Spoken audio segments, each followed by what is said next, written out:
Poverty must not be a bar to learning, and learning must offer an escape from poverty. Hi, this is Andy. And I am Omar. Our community is a diverse group filled with people from many different backgrounds. Unfortunately, there's a major downside that comes with this. The majority of areas populated by people of color are low-income areas. These areas are not getting enough resources, which makes it really hard to achieve the same opportunities as those who are well off.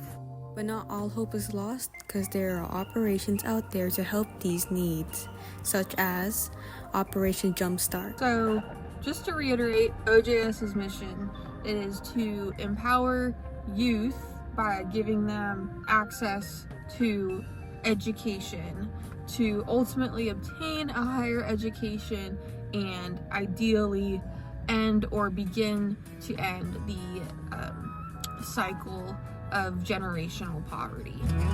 The American dream is for all Americans to have the freedom and fair opportunity to succeed in America and live a better life.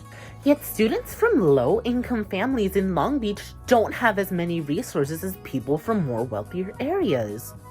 This makes the American dream a lot harder to reach. Lasting impacts of the principles of the Declaration of Independence that an individual in the United States are born with the inalienable rights of life, liberty, and pursuit of happiness. We want to examine the enduring legacy of these principles in our community by exploring how some people of color and people who live in lower income neighborhoods struggle to get resources that help them achieve their American dream.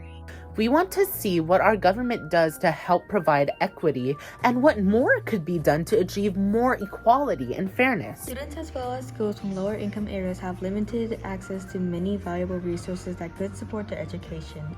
All of these factors combined makes it a lot harder for students from low-income families to get the same chances to succeed, even if they're working just as hard as someone from a wealthy family.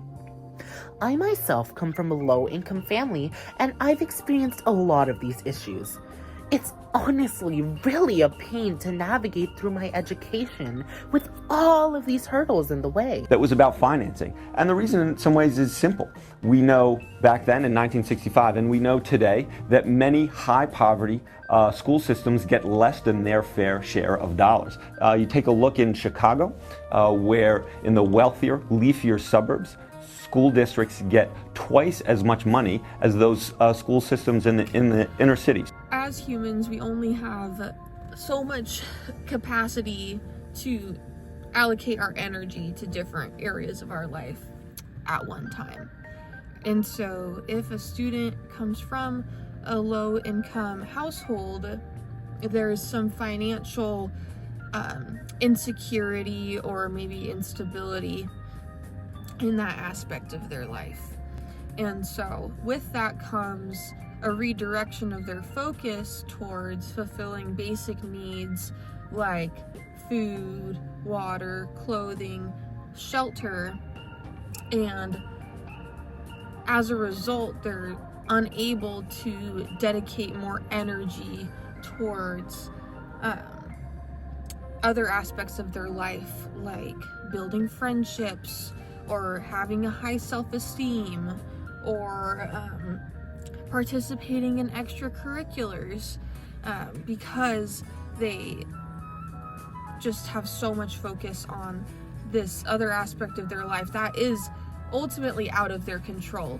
And so they're dealing with the When where you live and how much your family makes decides what kind of education you get, it makes the equal opportunities a part of American dream much harder to reach. Long Beach isn't the only city that is facing these issues, nor will it be the last.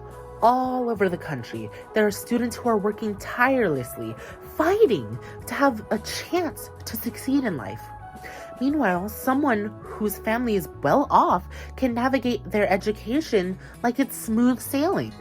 And I can already tell, versus, comparing myself to like my peers at the time in high school, that like I had a little bit more to pull from as far as like knowledge goes on how it could all look, right? I was able to see a little bit more potential in terms of like what my options were, versus like, somebody who they might not have had those conversations with their parents, or they've only settled with the idea of like, oh, I can only do X, Y, Z. I can only stay local or things like that. So that's why I kind of emphasize that you only know what you know. It's not anybody's fault. And I think that's why this organization is a great tool for students like that. Accountable for the outcomes rather than just looking at how they're spending the inputs. So one of our viewers on Twitter watched that Johnson speech that we showed and wrote, "Our classrooms." We have came a long way from how education used to be in our country. There are still struggles in getting resources to support students from lower income families in their education. If nothing is done about this, sooner or later, the gap in education will become larger and larger, and we'll revert back to our old ways when education was paid for and very limited to a small amount of people.